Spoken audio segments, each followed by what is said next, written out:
everybody, I'm Damian Journey, Global Chief Growth Officer of 72 and Sunny, and I couldn't be happier to be sitting here hosting another Sunnyside series. We are in Cannes, France, sitting on the beach, at Sport Beach no less, and I just happen to be sitting here with my man, my friend and yours, Chad Johnson, Ocho Cinco.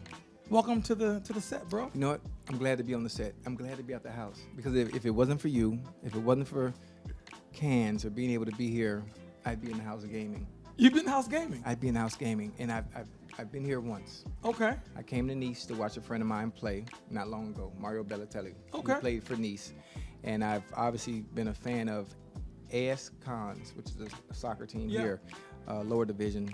But I'm glad to be at the house. Man, out to be. Listen, I'm ecstatic. I'm happy. But you have a really dope house. Yeah. It's cool. It's cool. In Miami. Yes. In a place yes, that looks home. a lot like this. A little bit. So tell me, you have a house in a place like this, and you're happy to be out of it. Tell me Anytime why. you have an opportunity to cross the pond, as I call it, you got to come. The people here are nice. The architecture is different. The air smells different. Yeah. The beaches are different. You have to experience the world. Okay. You have to. I like the fact that you want to experience the world. Yeah, absolutely. That's something that we share in common. My last name is Journey, so I feel like I got it naturally. It makes sense. It makes total sense, right? Yes, sir. So speaking of names, let's start there. I grew up watching football. I'm from the Detroit area, so I'm a Lions fan. Lions were trash for years. They're I good. watched They're Barry good. Sanders. They're good now. They're good now. Yeah. During the early 2000s, I watched a lot of football, and I see this guy emerge on the screen, Chad Johnson. He had swag, he could catch all the balls, he could score all the touchdowns, and somewhere in the middle, he became a different person. Tell me about this change from Chad Johnson to Ocho Cinco. That's basically reinvention. Okay. Reinvention. I mean, we all need reinvention at some point in our life, and people go about it in different ways. I went about it in a name change, leaning towards the marketing and branding perspective. You know, obviously getting the Latin community involved. A lot of people that never watched the game of football in general, getting those eyes and that viewership in Cincinnati, and obviously on myself. But again, it paid dividends as well from an economical standpoint for the Bengals. Yeah, man. Yeah, so I understood that strategy actually while I was playing. But the name change, that's not how it came about. Okay.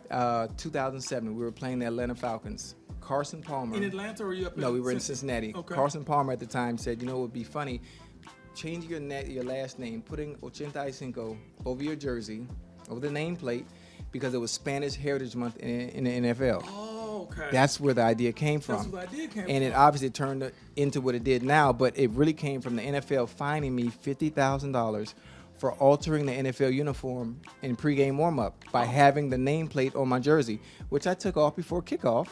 And the fine was upheld, and so to piss the NFL off as a fuck you to them, I changed my name on purpose.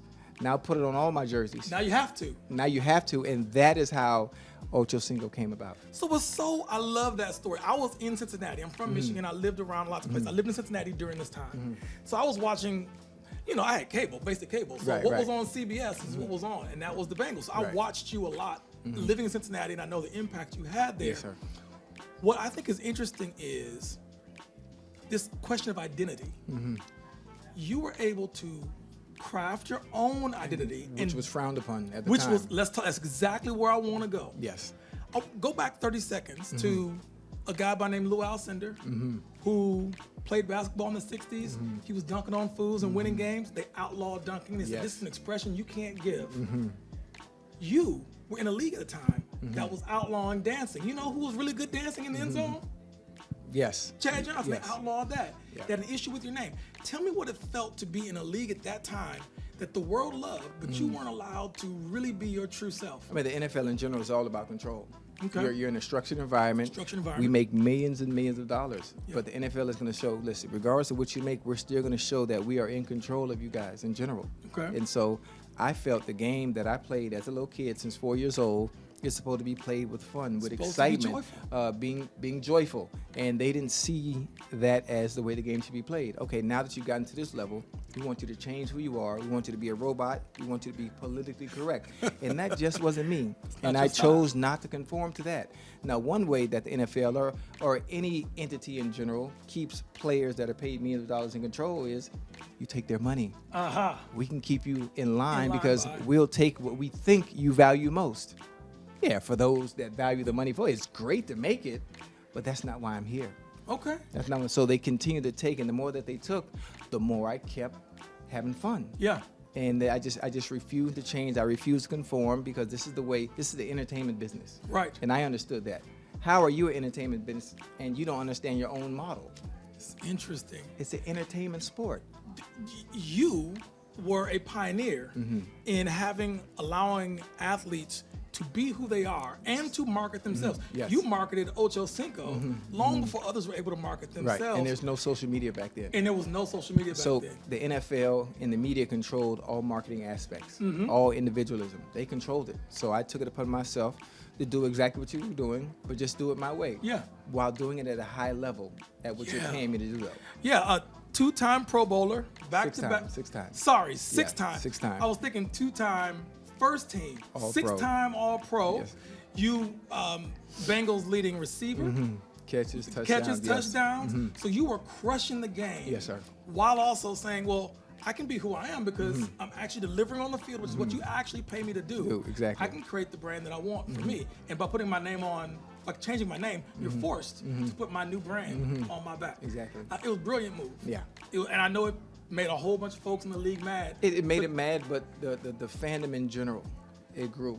Yeah. You know, for me, off the field, for one, the Latin community, being able to, similar to this, I haven't played football in over a decade. Yeah. I did Qatar. I did the World Cup in Qatar. You have to understand, people from all over the world are in Qatar.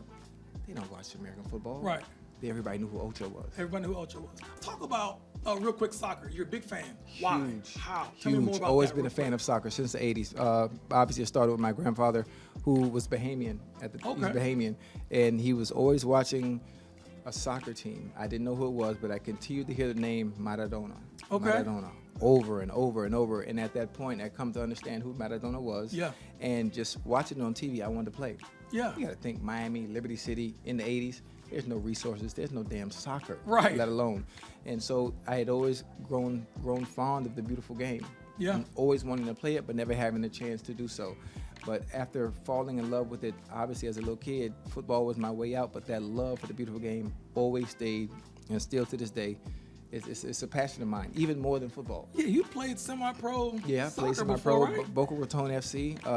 During the NFL lockout that year, I tried out for the Kansas City. The Kansas City. What was it? The Kansas City MLS team. MLS team. The Yes. MLS team, yeah. I mean, wasn't really gonna make it because I'm in the middle of my career. But the fact that there was a lockout, I can do whatever I wanted to do. Exactly. And so that was fun to be able to live that childhood dream of mine.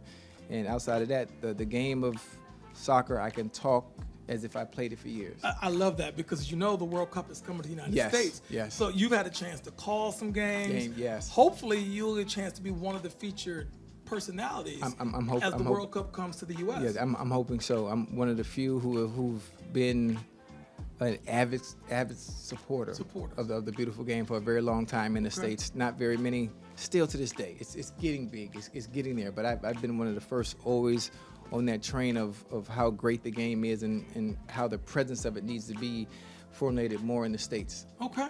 All right. So listen, we're on the 2-minute drill. You played this game. You know how it is. The clock is running. We got to get to the goal. I know it's only 2 minutes, but what that means is we're going to take 5. Right. Because we can do that.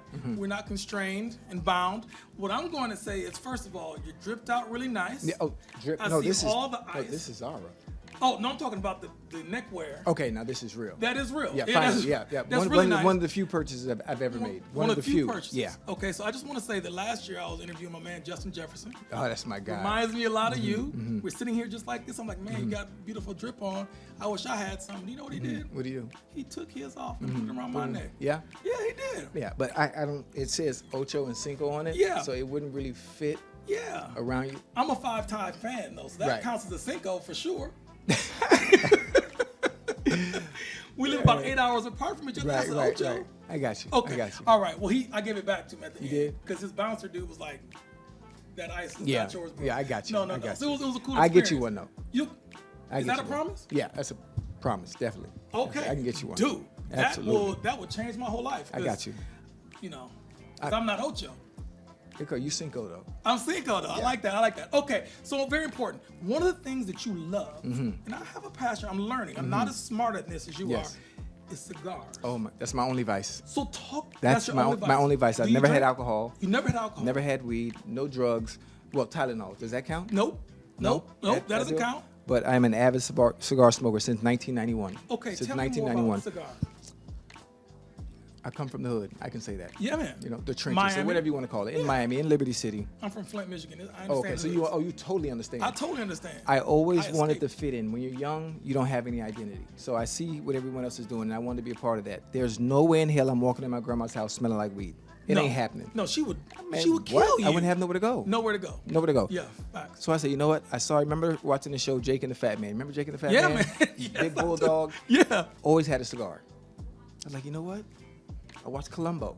Every time I watched Columbo always had a cigar. I'm gonna start. I'm gonna try that. So I can smoke my cigar and be around that certain crowd that grandma wasn't too fond of, Right. without having to do what they do. Right. That's where the cigars came from. Then it became somewhat of a necessity. It became somewhat of my identity, and then I came to learn about it. Okay. What made good cigars? What was this? And now I have my own brand, 85 Cigars. 85 cigars. That we're 6 years in now. Okay. Yeah. And so still to this day, I'm on my third one. It ain't even 2:00 yet. Really? Yeah. Well, wait, do you have any on you? Oh no, I don't You have any on me. Okay. It's out So there. later on, can we? Yeah, we can smoke. We Okay, can smoke. we Listen, can smoke I still one. got 5 days here. Okay. So I I want to got make a sure long that way to gets go. in because I'm learning about them, and somebody that's an aficionado, you want to hang with Yeah. somebody. Like, I'm a bit of a wino. Yeah. I live in the Bay Area now, so Right. near Napa, so I drink wine. It's Yeah, I local don't- produce. But the people that I learned to drink wine around were people who were deep into it. I Right. learned from them. Right. I can learn from you about this. Actually, piece. And so- you can. My cigar is an aged Mexican San Andreas Maduro.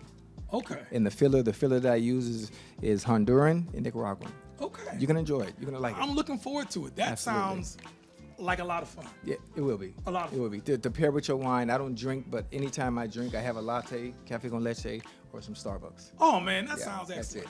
Okay, I dig it. Well, we're gonna do some. We're gonna have a smoke a little bit later on. Yes, sir. And we're gonna have fun later on too. Welcome to Sport Beach. Real quick, what do you think of this Sport Beach experience? Listen, it's been awesome for me. It's been enjoyable. Obviously, I think that the people here are so nice. Yeah. And the people that have come in to travel for Sport Beach Week have been awesome. I've met some great friends. I'm building some nice relationships, and I'm happy. And one of the things is so funny. People don't realize when they meet me, I'm a hugger. Yeah, man. But fuck- you haven't hugged me yet. Yeah, I did hug you. When we Oh, when oh, we walked over up. there. Yeah, That's yeah, true. you did. That's true. And That's telling everybody I love you, I don't think they're used to that. They're not used to hearing I love you. And it's just the way I greet everybody. And it's funny. If I never see these people again, they will always remember, you know what I met Ocho? He fucking hugged me and told me he loved me. Last question, and we'll be out. Nightcap. Ooh. It is hot fire. It's Yeah. blowing up the internet. Yes. Tell me about Nightcap. Tell me, what's that all about? Listen, How'd it come- Nightcap is fun. Nightcap is fun. It came. Shannon Sharp got in touch with my guy Doug. Wanted to do a podcast, and it was perfect. I am the wild one, boisterous, flamboyant, flashy. It's and- crazy when Shannon can be the straight man. And Shannon is the straight, The straight structured, man. disciplined. You know, some things are frowned upon. You know, to him, and it's enjoyable. And people come for the sports, but they stay for the stories. Dude, it's like you guys- It's fun because we can be authentic ourselves. Say it again. It seems like you guys are just having ourselves, a good having time. a good time. Yeah, Just being who you are. Barbershop talk. But nothing is off limits. Everything is a green light, and I think that's what makes it so good. Man, I love it. I think it. I mean, it's seeped into culture. Yes. I certainly enjoy watching it, and I think you guys do an absolutely excellent job. Yeah, thank you. I appreciate Keep up it. the good work, Appreciate man. Listen, I think our time is coming to a close, at least in this session. We Yes, can go sir. out later and do some other fun things.